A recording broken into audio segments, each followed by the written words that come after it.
Let me tell you something that's easy to miss in today's world of endless noise: the beauty of silence. Not the awkward kind that fills a room, but the kind that quietly exists in the background of the digital age. We live in a time when nearly every moment is broadcast. People share birthdays, dinners, sunsets, heartbreaks, sometimes even their healing, all neatly filtered and captioned. Yet amid this constant stream of visibility, there are people who choose to remain unseen. They scroll, they watch, they notice everything, but they rarely post. You might know someone like that. You might even be that person. And it makes people wonder, why? Why would someone choose to be invisible in a world where everyone is shouting to be noticed? Most people assume it's shyness, introversion, or disinterest. But there's more to it. Beneath that quiet behavior is an entire psychology that reveals something powerful about human nature, about control, authenticity, and a subtle rebellion against the culture of performance we've built online. For some, silence is not a void. It's power. It's the decision to control what the world sees and what it doesn't. Because social media, whether we like it or not, has redefined how we perceive ourselves. It turns self-expression into display and validation into currency. The louder you are, the more you're rewarded. Yet, the ones who stay silent often understand things the rest of us overlook. They're observers, not performers. They think before reacting, reflect before sharing, and find meaning in what doesn't have to be seen. Psychologists have found that people who rarely post often score higher in introspection, restraint, and emotional independence. They aren't seeking applause, they're seeking understanding. And in a world drowning in performances, that's rare. Because let's face it, much of what we post isn't communication, it's presentation. Every photo, caption, or story says, "This is who I am. Do you approve?" But when you step away from that, something begins to shift. You stop measuring your worth by digital applause. You stop living through captions and start living through moments again. You begin to remember what it feels like to experience life without an audience. For many, this silence isn't about rejecting technology. It's about reclaiming authenticity. They've realized that not everything valuable needs to be turned into content. They've learned that privacy is a form of peace, and keeping certain experiences untouched by the public keeps them real. When you've seen how easily perception can be shaped online, you start craving something unfiltered. Depth, imperfection, truth. Sometimes this shift comes from exhaustion. There are people who once posted everything, their joy, their travels, their victories, until one day, it all stopped feeling real. Every post started to feel like a performance. The pressure to appear happy, productive, and successful became too heavy. And so, they slipped away quietly. No announcement, no social media break post, just a gradual retreat into digital silence.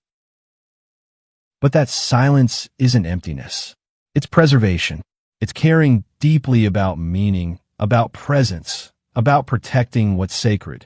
There's a concept in psychology called psychological ownership.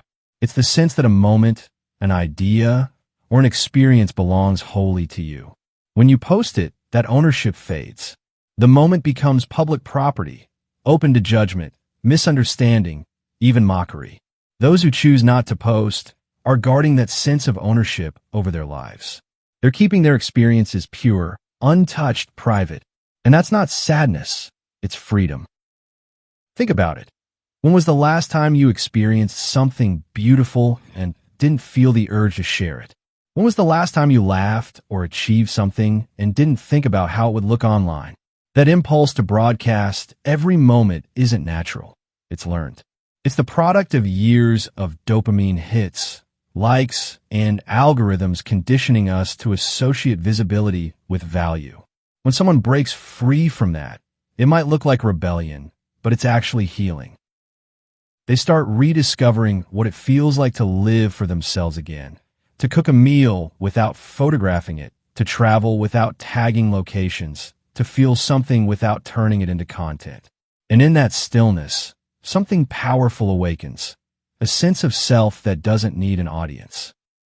But not everyone who stays silent does so from peace. For some, silence comes from fear, fear of judgment, of being misunderstood, of saying something wrong. Psychologists call this self-presentational pressure, the constant awareness that you're being watched, even when you're not. It's exhausting. It turns expression into anxiety. And for many, stepping away isn't rejection, it's protection. They want to be seen, but truly seen, not through filters or metrics. They crave understanding, not attention. Ironically, the quietest people online often have the loudest minds. They're not disengaged, they're overflowing.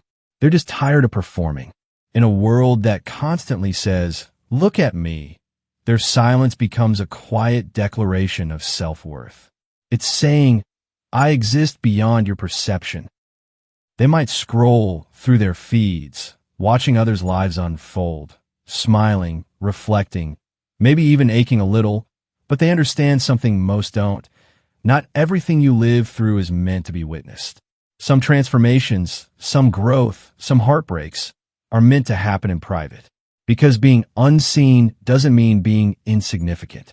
Often, it's in that unseen space that the truest version of yourself begins to form. And that's the paradox of our times. Social media promises connection, yet so often delivers loneliness. It gives us the illusion of closeness, but takes away the real thing. When you stop posting, you start to notice who checks in without updates, who remembers you without reminders. Those are the people who truly matter. That's where real connection lives, not in public proof, but in quiet presence. People who don't post often build deeper relationships. They listen more. They observe. They value eye contact over emojis, real laughter over reactions. To them, life isn't a highlight reel. It's a conversation, messy, imperfect, and real. And maybe that's the heart of it, identity security. Knowing who you are even when no one's watching. When you're at peace with yourself, you don't need an audience to validate your worth. That's not arrogance. That's confidence. It's contentment. And the irony? The people who share the least often have the richest stories to tell, but they save them for the people who truly listen. Because to them, connection isn't measured in views. It's in silence, shared across a table, in stories told without needing to be posted. They live deeply, quietly, and intentionally.